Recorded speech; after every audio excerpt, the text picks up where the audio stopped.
Change your diet, change your life, change the planet.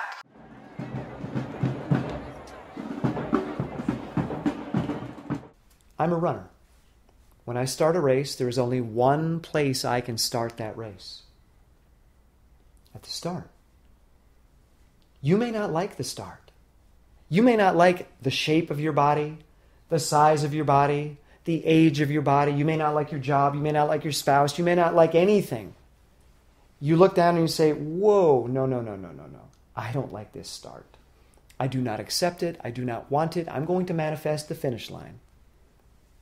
So we do affirmations. The I does affirmations. I am at the finish line. I am beautiful. I am thin. I'm abundant. Everybody loves me. I am full of light and love. I'm a wonderful person. I have a $5 million house in the hills. I have 3 Teslas, one of each, in the garage. I am just happy and abundant. And then me, down here, the rest of you is like, are you kidding me? Were you there last night when we ate 3 pints of Ben & Jerry's? Were you there? Were you there when we looked at your bank balance online? Because I was. And I'm not seeing the finish line. I'm seeing the start. I don't know what you're talking about, crack-a-doodle. We don't want the start line. We hate the start line. But it's the only place that we can start from. We can't start at the finish. We have to start where we are, as we are, with what we have, the tools that are right here. So when I wake up in the morning, what do I have? I've got me lying in bed with covers on top of me. So how can I affect that moment? I pull back the covers. That's the only thing I can do. Can I go run 20 miles in bed? No. I can think about it. But can I do it in bed? No. But by thinking about it, I can stop myself from ever doing it because it's too scary and it's too much and it's way too far away. That finish line is too far away.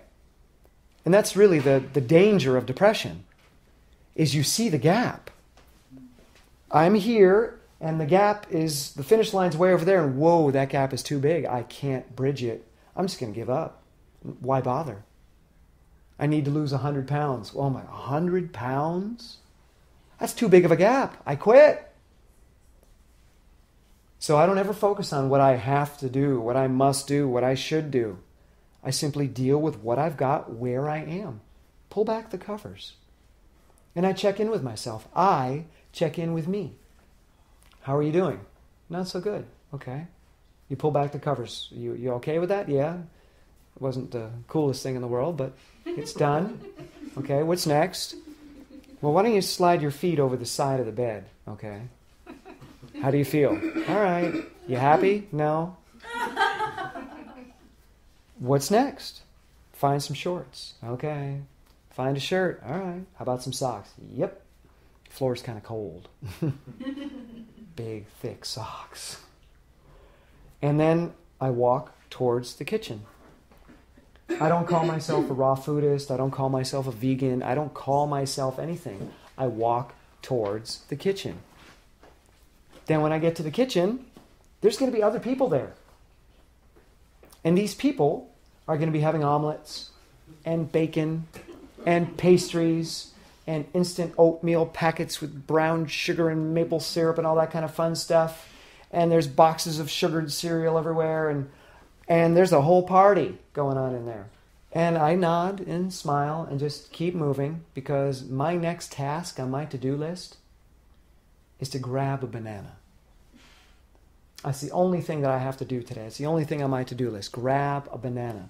Can a depressed person grab a banana? Yes. Do I want to? Not really, but I can and I will. All right? It doesn't really take any discipline or willpower to grab a banana. Now what? Peel it? Now what? Put it in the blender. Now what? Open the freezer. Get the blueberries. Put them in. Tuk, tuk, tuk, tuk. Now what? Get some dates. Pit them. Put them in the blender. Now what? Get some water. Turn it on. 10 minutes after I was lying in bed, depressed, with no future, with no possibility, I'm now standing with a green smoothie in my hand.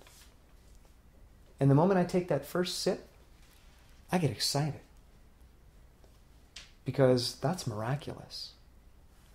Because I didn't go for the pastries, I didn't go for the sugared cereals, I didn't go for all the stuff that's being offered to me. Come on, try it. It's not going to kill you. I just made a green smoothie. Wow, that's awesome. I'm not vegan, I'm not raw, but I am holding a green smoothie in my hand. That's all that matters. The label doesn't matter. The label's more pressure. The label is this huge gap. How long have you been raw? Oh my God, that's you. Why do I have to be raw for the rest of my life? That's a huge gap. No. Walk to the kitchen, grab the banana, grab the kale, pit the dates. That's what it looks like. We have concepts, abstract concepts of diet. But what is the behavior? What is the behavior of a raw vegan? I'm a raw vegan. Well, really? Because what do you, how can I tell right now? How does a raw vegan behave differently than anybody else? That's an abstract concept. What is the behavior? The behavior is grab the banana, grab the kale, grab the blueberry. That is how you change your life, through behavior. And who is in charge of the behavior? Me. So when I get me on board by giving it little tiny tasks to do so it's not overwhelmed and it's not freaking out, because remember, it's like a 2 or 3-year-old in there. And if you say clean your room, it's going to throw a fit. But if you say, pick up that one toy, just pick it up, just touch it. Touch the toy, touch it. Can you do that? Right? That's all. Just touch the banana, touch it. How's it feel? Good. Good banana. So when I and me start working together, and they get in alignment, and then I takes on its rightful role as mentor, as guide, as loving parent to the me, there's a reason that I only has 5% of our brain power. Because it really should only be running the show 5% of the time. And not even running the show, but just gently advising and guiding and confirming and celebrating the 95%. So when I put that smoothie and I say, Tim, you're holding a green smoothie. You did it. Great job, dude. Gold star. Yes. I confirm it because guess who's listening? Me. Me's listening. And me gets happy. Me's like, really? I did a good job? I'm like, yeah.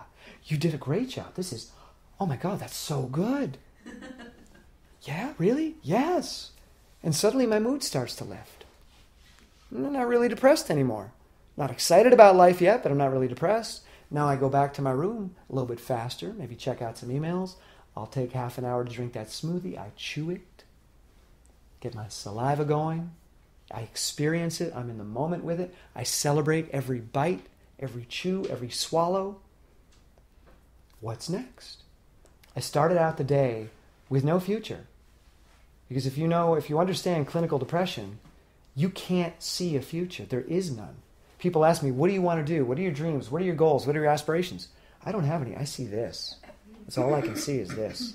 I don't see a future. I don't see myself tomorrow or the week after. If somebody tells me I have to go to a talk, I show up, but I don't see it. I don't ever predict and have, dreams of what my future is going to be like. I don't know.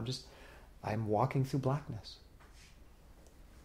And for that person, without a future, without any dreams or goals, to now have a green smoothie in his gut and to be running in ridiculous weather in the snow, that's something worthy of celebration. So I do. I never told myself I have to do it. I just simply take the steps until I fall into it. And the moment I fall into it, I get excited about it. I celebrate it. Because now I see the gap from where I was to where I am. Not to where I need to be, but to where I am. I see that gap. It's like, holy cow, I did it. It's like getting into Stanford or any other big school. The moment you're holding the acceptance letter in your hands, like, I did it! Yes! That's how I feel every day when I run. And that's how we should feel every day when we do anything. Because we only ever have the moment. We only ever have the start line. There is no finish line. That's the trick. We think, well, if I start here, then I will get to the finish line. No, that's just another start line.